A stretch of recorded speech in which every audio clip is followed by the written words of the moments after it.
Lieutenant general Rajendra Nimbhorkar sir आपल्यासोबत आहेत, ज्यांच्या नावाच्या पाठीमागे उरी इथं झालेल्या सर्जिकल स्ट्राईकचं वलय आहे. पुण्यातील भारतीय जनता पक्षाच्या कार्यालयामध्ये निंभोरकर सर पत्रकार परिषद घेत आहेत आणि अग्निपथ योजना कशी योग्य आहे हे सांगण्याचा प्रयत्न करतायत. सर, या योजनेबद्दल खूप सगळी चर्चा आपल्या देशामध्ये सुरू आहे. दोन टोकाची मतं या योजनेबद्दल व्यक्त होताना दिसत आहेत. आपण एक एक मुद्दा घेऊन जर याबाबत बोलायचं झालं तर सर्वात आधी शासनाकडून ही योजना आणली गेली आहे ती हे कारण देऊन की भारतीय लष्कराला काळाबरोबर बदलायला हवं, जो टेक्नोसॅव्हीनेस आवश्यक आहे तो असायला हवा. इतर देशांची उदाहरणं दिली जात आहेत की या देशांनी पण अशाच पद्धतीनं सैन्य बलं आणि त्यांची संख्या कमी केली आणि इतर जो फोकस आहे किंवा खर्च आहे तो सैन्याला आधुनिकीकरण करण्याकडे किंवा टेक्नोसॅव्ही बनवण्याकडे दिला. तर नक्की काय भारतीय सैन्याला या योजनेतून अपेक्षित आहे? बरोबर आहे तुमचं म्हणणं. म्हणजे का केलं अग्निवीर हा जो प्रकार आहे जे शासनाने अनाऊन्स केलं आता, तर माझ्या मते हे कशासाठी केलं आहे? जसं तुम्ही सांगितलं आहे की चेंज व्हायला पाहिजे, ते टेक्नोसॅव्ही व्हायला पाहिजे. याच्याबरोबरच जे भारतीय सेना आहे ती सेना, त्या सेनेमध्ये युवाचं जे प्रमाण आहे, युवकांचं जे प्रमाण ते जास्त व्हायला पाहिजे. आजकालची जी लढाई आहे, काउंटर इन्सर्जन्सी, अँटी टेररिझम किंवा चीनीच्या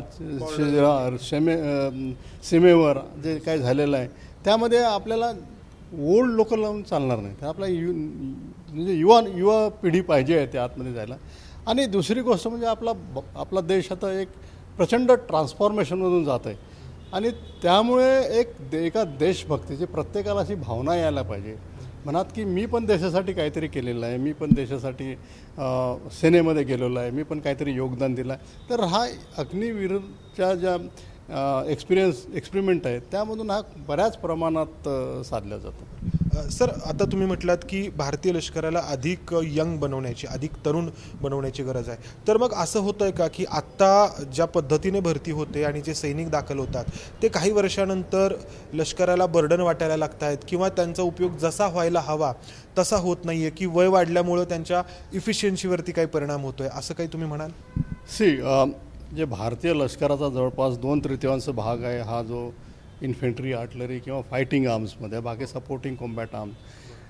तर त्यामध्ये जसं जसं वय वाढायला लागतं तसं समजा जी माझी फिजिकल कॅपेबिलिटी 21 वर्षाची आहे ती फिजिकल कॅपेबिलिटी म्हणजे 32 वर्षात राहत नाही आहे. जर मला सियाचिन ग्लेशियरमध्ये राहायचं असलं तर मला त्रास व्हायला लागतो किंवा जसे कोणाला हायपर तिथे जाऊन त्याला नेता येत नाही. तर त्यामुळे त्या युनिटची जी लोकांची संख्या आहे ती कमी होते आणि त्या भरायसाठी दुसरीकडून आणावं लागतात.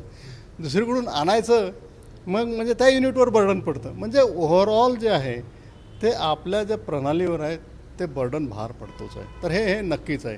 आणि दुसरी गोष्ट म्हणजे जे बाकीच्या देशांनी केलेले आहे, बाकीच्या देशांनी सैन्य कमी केलं आहे. यामध्ये तुम्हाला आपली संख्या कमी झालेली नाही आहे. जे मागच्या 2 वर्षाची आज जे रिक्रुटमेंट झाली ते आपण भरून काढू. जे आपण सैन्य संख्या कमी केली नाही आहे, पण त्यावरचा जो खर्च आहे जो आपण आपल्या मॉडर्नायझेशनसाठी करायला पाहिजे तो खर्च बऱ्यापैकी ॲडजस्ट केलेला आहे. सर, मॉडर्नायझेशन म्हणजे नक्की काय अपेक्षित आहे? म्हणजे शस्त्रास्त्रांची संख्या वाढवणं किंवा जो टेक्नोसॅव्हीनेस आहे किंवा सायबर वॉरफेअरसाठी ज्या काही गोष्टी आवश्यक असतात त्या जमवणं, त्यावरती खर्च करणं, काय नक्की अपेक्षित आहे यातून? ते बिलकुल करेक्ट तुम्ही प्रश्न विचारला ना, काय म्हणजे काय अपेक्षित आहे. जसं आपल्याजवळ जे आम्ही वापरायचो ज्या रायफल्स होत्या त्या 7.6 जुन्या रायफल्स, सेमी लोडिंग रायफल्स, त्याच्याऐवजी आपल्याला ऑटोमॅटिक रायफल्स पाहिजे. आता म्हणजे जग बदलत आहे तर त्यासाठी आपल्याला काहीतरी करावं लागेल. मग पैसे आणावं लागते कुठून आणायचे. किंवा गन्स आहे आता आपल्यापर्यंत 105, 130 किंवा बोफोर्स काही होत्या, पण तेवढ्यानी चालत नाही. आपल्याला ती संख्या खूप वाढायला पाहिजे कारण की आपले आता चीनी शत्रू म्हटलं जागा झालेलाच आहे तसं म्हणायला पाहिजे. त्याच्याबरोबर आपण त्याला उत्तर दिलंच पाहिजे, उत्तर द्यायलाच पाहिजे. आणि त्याचबरोबर आपल्याला विमानाची गरज आहे, नौकांची गरज आहे, फायटिंग फ्रिगेट्सची गरज आहे, टँक्सची गरज आहे. ह्या हळूहळू आणि वाढवायच्या बरोबरच त्याला मॉडर्नाइज पण करायला पाहिजे. तर याच्यासाठी सगळं पैसे लागतात आणि ते पैसे कुठून येणार? आपल्या कन्सॉलिडेटेड फंड ऑफ इंडियामधून. म्हणजे हे पैसे इथे द्यायचे की तिथे द्यायचे, हा एक मोठा सगळ्यांबरोबर हे असतो, प्रश्न असतो. इतर देशांमध्ये सुद्धा हीच पद्धत राबवली जाते आहे. म्हणजे अमेरिका असेल, फ्रान्स असेल, रशिया असेल, चीन असेल, इस्रायलचं तर उदाहरण सातत्याने दिलं जातं, पण इस्रायलचा विषय वेगळा आहे, तिथली जीवनशैली वेगळी आहे. तर या देशांनी नक्की काय केलेलं आहे की जे आपण आता करू पाहतो आहोत? संख्या त्यांनी कमी केली आणि खर्च इकडे वाढवला आहे, तेच आपल्याला करायचं आहे? हां, बिलकुल. त्यांनी संख्या, जसं एक एक्झाम्पल मी देतो, युनायटेड स्टेट्स. आणि युनायटेड स्टेट्समध्ये 1991-92मध्ये त्यांनी एकदम ड्रास्टिक कट केले होते. त्याचा प्रोग्रामचं नाव आर्मी आफ्टर नेक्स्ट होतं. तर त्यामध्ये जसं तुम्ही म्हणतात मॉडर्नायझेशन, सायबरमध्ये या सगळ्या गोष्टी, टेक्नॉलॉजिकल मॉडर्नायझेशन, म्हणजे मॅनपॉवर जे आपली ह्युमन रिसोर्स असतो त्याला टेक्नोसॅव्ही बनवणं, आणि त्या टेक्नोसॅव्ही बनवल्यामुळे ते 4चं काम 1 करू शकतो. तर अशा दृष्टीने त्यांनी कमी केलं होतं आणि मॉडर्नाइज पण केलं त्यांचे एअरक्राफ्ट. आज युनायटेड स्टेट्सचं डिफेन्स बजेट $890 बिलियन आहेत आणि आपलं 70च आहेत फक्त. तर ते बघायला पाहिजे. दुसरी म्हणजे चीन, जो आपला एक शत्रू नंबर 1 आहे, त्याचं जवळपास $299 बिलियन त्याचं डिफेन्स बजेट आहे. इव्हन छोटासा देश ब्रिटन, त्याचा $67 बिलियन आहे, आपल्याबरोबरच आहे, आणि तो आपला 1 विषांश पण नाही आहे तो. तर मग तो एवढं काच करतो? हे सगळं ते करावं लागतं, कारण की आजकालच्या जगात त्याची गरज आहे. आपल्याला आपलं प्रोजेक्ट करायचं आहे, पॉवर प्रोजेक्ट करायचं, आपल्याला आपलं UN जायचं आहे, हे सगळं महत्त्व, आणि आपल्याला आपलं सामर्थ्यशाली बनायचं, तर आपल्याला गोष्टी करावंच लागतं. सर, हा झाला एक भाग या योजनेचं समर्थन करणारा. आता जो विरोध होताना आपण पाहतोय, खास करून उत्तर भारतामध्ये या विरोधाला हिंसक रूप आलेलं आहे. तर याच्या पाठीमागे नोकरीची जी शाश्वतता आहे या आत्तापर्यंतच्या भरतीतून, ती या योजनेमुळं निघून जाते आहे आणि त्यातून हे होतं आहे असं दिसतंय. तर मग याला उत्तर काय? आता बेरोजगारी हा आपल्या देशासमोरचा मुद्दा आहे आणि सैन्य हे रोजगार देण्याचं किंवा नोकरी देण्याचं आत्तापर्यंत एक मोठं केंद्र राहिलेलं आहे. किंबहुना सर्वाधिक नोकऱ्या ज्या आहेत त्या या सैन्य भरतीतून दिल्या जातात, एका गटातून, असं म्हटलं तरी वावगं ठरणार नाही. मग आता याला उत्तर काय आहे? हे एका प्रकारे बरोबर आहे की लोकांना जसं म्हटलं की आर्म फोर्सेस एक नोकरीचं एक साधन आहे, पण ही एक कल्पनाच चुकीची आहे. आपण नोकरीचं साधन म्हटलं मग त्याच्याबरोबरच्या बऱ्याचशा गोष्टी येतात. त्या असतं की, कारण की आता तुम्ही एकदा नोकरीवर लागला तर मग त्याला काही म्हणू शकत नाही. आपण सिव्हिलमध्ये पण बघतो 20-30 वर्ष तो आपला निघून जातो चाकातून. तसं आर्मीमध्ये नाही जमू शकत. मग त्याला आपल्याला बऱ्याचशा मेथड्स करावं लागतात, वापरावं लागतात. तर हा एक म्हणजे भाग चुकीचा आहे की नोकरीचं जे साधन आहे ते बघणं. दुसरं म्हणजे हे जरी आपण म्हटलं चुकीचं आहे तरी ते वस्तुस्थितीचं आहे. म्हणजे चुकीचं आहे, पण ती वस्तुस्थिती आहे, लोक बघतात त्याच्याकडे. तसं हे यांनी हिंसाचार का केला की भाई मी 2 वर्ष मेहनत केली माझी नोकरी घ्यायसाठी, पण गव्हर्नमेंटने आता हे सगळंच, त्यामुळे लोकांचा रोष आहे, युवकांचा रोष आहे. पण त्याचा मी आधीच सांगितलं होतं की ते कसं काय करायला पाहिजे. आता गव्हर्नमेंटने सगळ्यात पहिले जे 2 वर्ष केले ते 2 वर्ष वाढवून दिले, जे तुम्ही अप्लाय करू शकता. आणि जर तुम्ही चांगले असाल तर 25% तुम्ही जाऊ शकता, आणि नसाल तर मग बाकी दुसरं काय, जसं मी सांगितलं. याला एक उत्तर आहे की तुम्ही 10% जे रिझर्वेशन CAPFमध्ये केलेलं आहे त्यामध्ये तुम्हाला घेतलं जाईल. आणि याच्या बरोबरच सगळ्या स्टेट गव्हर्नमेंटने आपल्या पोलीस फोर्सेसमध्ये, डिफेन्सच्या सगळ्या सिव्हिलियन्समध्ये यांना प्राधान्य किंवा रिझर्वेशन द्यायला पाहिजे. याच्याबरोबरच जसं आमच्या आर्म फोर्सेसमध्ये कॉन्ट्रॅक्ट्स असतात, राशन कॉन्ट्रॅक्ट, फ्रेश कॉन्ट्रॅक्ट, त्याची पण यांना थोडंसं प्रोत्साहन दिलं पाहिजे की तुम्ही एका प्रकारचे एक उद्योग करू शकता, एक तुम्ही स्वतःच्या पायावर उभे राहू शकता. त्याबरोबर आता यामध्ये अग्निवीर जातो, त्याला लोनमध्ये प्राधान्य दिलं आहे, तर तो काहीतरी करू शकतो. त्याचं 27-28 लाख रुपये, म्हणजे खर्च जरी केले तरी 20 लाख रुपये त्याचं असतात.